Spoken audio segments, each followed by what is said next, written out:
The waiter placed the leather bill folder in the center of the table. My uncle smiled, pushed it toward me with one finger and said, "You're the successful one, Ethan. This one's on you." Everyone around the table laughed. My mother didn't say a word. My younger brother raised his glass as if this had been the plan all along. My cousins suddenly became very interested in their desserts, pretending not to notice what had just happened. Sitting in front of me was a bill for $5,200, more money than most people spend on groceries in months. They honestly believed I would smile, pull out my credit card, and thank them for the privilege.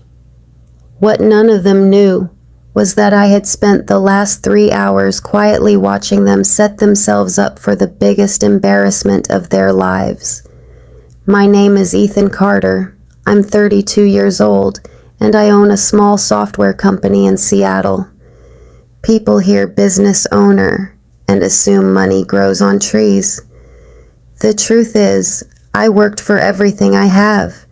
I spent years sleeping in my office, eating instant noodles, and working 18-hour days while everyone else enjoyed weekends and vacations.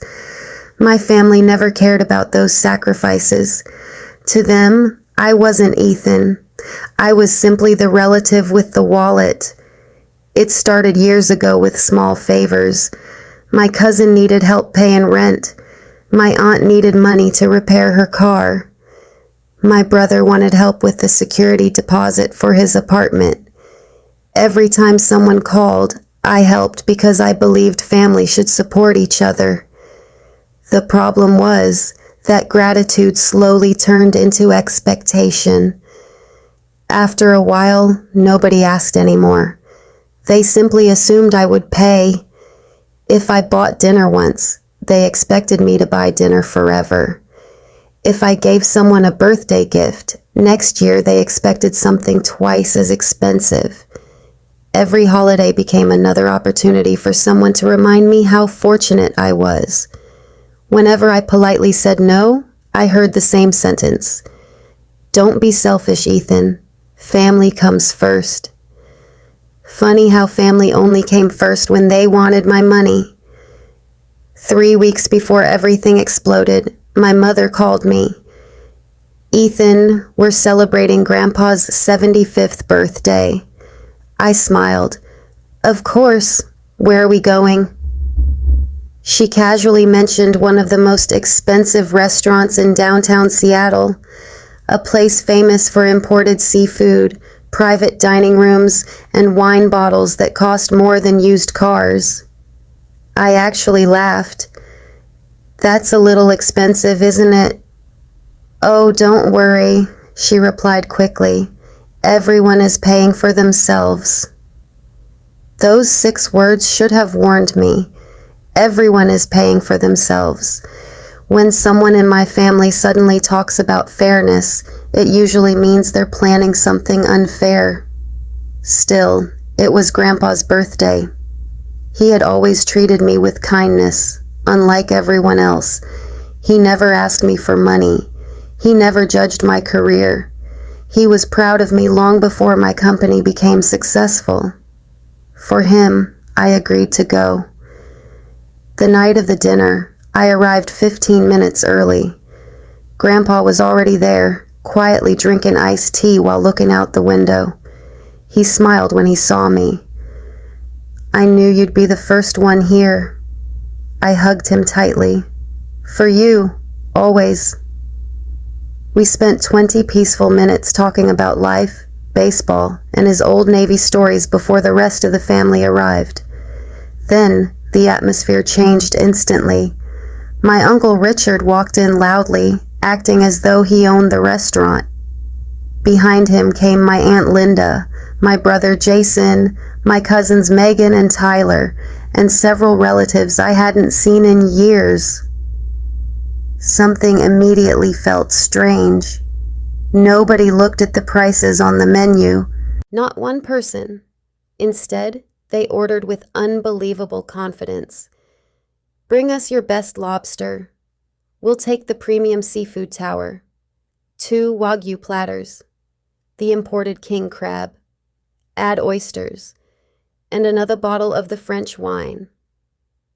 The waiter kept writing while I quietly watched everyone. My brother, who complained about paying $50 for gas the week before, suddenly ordered a steak covered in edible gold. My aunt, who once told me restaurant desserts were a waste of money, ordered every dessert on the menu before anyone had even finished dinner. It wasn't excitement, it was planning. Then I noticed something even stranger. Every single expensive item somehow ended up on my side of the table. Try this, Ethan. You'll love this. Let's put another one here.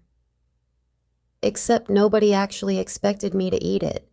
They just wanted the bill connected to my seat. I looked across the table and caught Grandpa watching everything in silence. His smile had disappeared. He knew something wasn't right. I quietly excused myself to use the restroom. Instead, I walked toward the front desk, where the restaurant manager happened to be greeting guests. I introduced myself. "Hi, I'm Ethan Carter. I think there's going to be a misunderstanding when dinner ends." The manager gave me a curious look. "What kind of misunderstanding?" I smiled politely. "I'll explain in a minute." That simple conversation would change the entire night. The restaurant manager introduced himself as David and listened carefully while I explained the situation. I told him I wasn't refusing to pay for my own meal or for Grandpa's dinner, but I had a strong feeling the rest of my family was about to dump a massive bill on me without asking. David didn't interrupt. He simply nodded and said, "Mr. Carter, we've seen situations like this before. Don't worry, we'll handle everything professionally." I thanked him and asked for one small favor. "Please don't bring one check to the table. When dinner is over, prepare individual bills based on what each guest ordered. If someone specifically asks for one combined check, don't do it until you speak with me first." David smiled. "That's completely reasonable."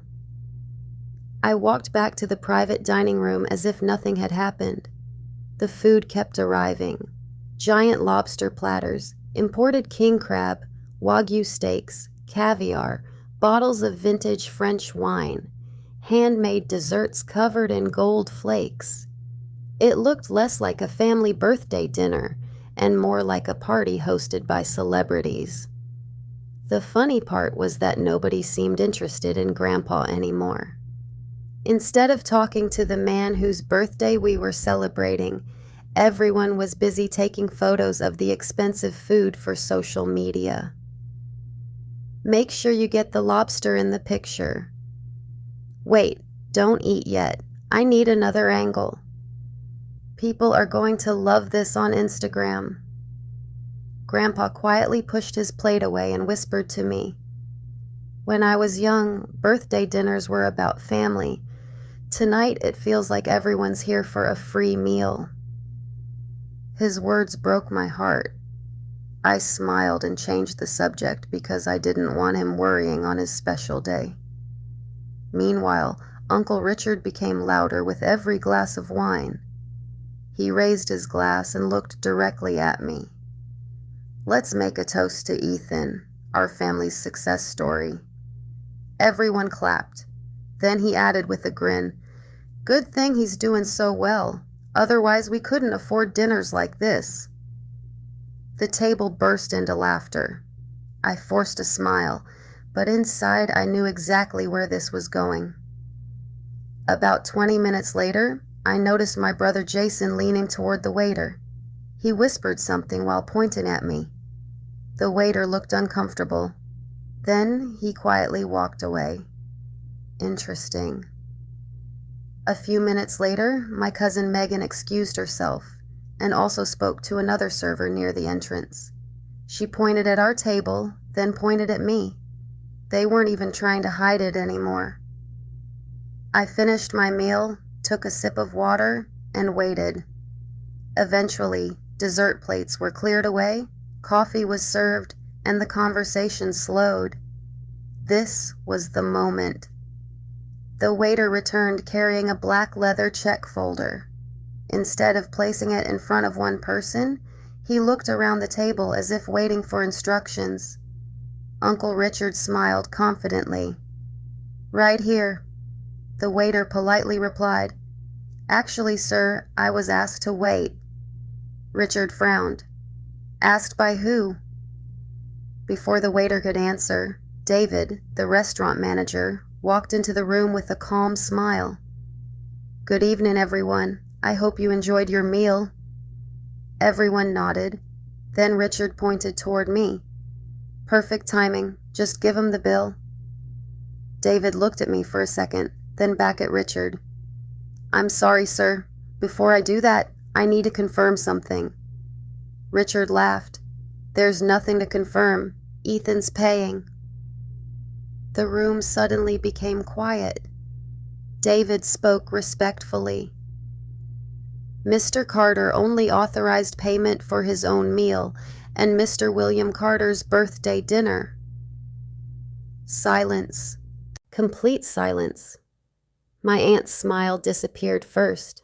Jason nearly dropped his coffee cup. Megan looked at Uncle Richard, as if waiting for him to fix the situation. Richard forced another laugh. "There must be some mistake." David remained polite. "There isn't, sir." He snapped his fingers lightly. 3 servers entered the room, each carrying a stack of neatly printed receipts. One by one, they began placing individual checks in front of every guest. My aunt stared at hers. $842? My brother looked at his. $691, Megan whispered. "Mine is over $500. The confident smiles that had filled the room all evening vanished in seconds. Then came the sentence I had expected from the very beginning. Uncle Richard looked straight at me. "Ethan, don't make this awkward. Just pay it." I leaned back in my chair, smiled calmly, and replied, "I thought everyone was paying for themselves. Isn't that exactly what Mom told me on the phone?" No one answered. The room stayed silent for several long seconds. You could almost hear people calculating how much money they actually had in their bank accounts. A few minutes earlier, everyone had been laughing, taking pictures of lobster and Wagyu steaks. Now, they couldn't even look at their own receipts. Uncle Richard was the first to break the silence. "Ethan, stop playing games. This is Grandpa's birthday." I looked at him calmly. "I agree, which is why I already paid for Grandpa's dinner and mine."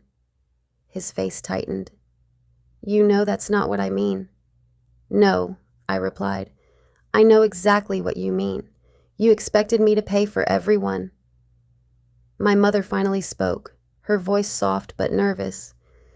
"Ethan, don't embarrass the family in public." I couldn't help smiling. "Mom, I'm not the one embarrassing the family. The people who ordered food they couldn't afford are doing that themselves." Across the table, Jason slammed his receipt onto the table. "This is ridiculous. Brothers are supposed to help each other." I looked at him. "Really? Then remind me, when was the last time you helped me?" He opened his mouth but couldn't answer, because there wasn't an answer. For years, every favor had gone in one direction, from me to them, never the other way around. My Aunt Linda suddenly changed her tone. Instead of acting angry, she tried to sound emotional. "Ethan, after everything we've done for you growing up, this is how you repay your family." That sentence almost made me laugh. I leaned forward and asked one simple question. "What exactly have you done for me?" Again, silence. No one could name a single thing. Because while I had spent years paying for birthdays, holidays, medical bills, and family emergencies, nobody around that table had ever sacrificed anything for me. Grandpa quietly watched every word. For the first time all night, he spoke. Answer his question. No one did. Richard cleared his throat and tried another tactic. You're rich. $5,000 means nothing to you. I nodded slowly. Maybe it doesn't, but that's not the point. Everyone looked at me. The point is respect. If you had asked me weeks ago to host Grandpa's birthday dinner, I probably would have said yes. But instead, you lied, ordered whatever you wanted, and assumed I'd be too embarrassed to refuse. I paused before adding, you weren't celebrating Grandpa tonight. You were celebrating my wallet. Those words hit harder than any shouting could have. Even nearby diners had started looking toward our private room. The manager politely closed the doors to give everyone privacy. Richard's confidence completely disappeared. He lowered his voice. So, what are we supposed to do? David, the manager, answered before I could.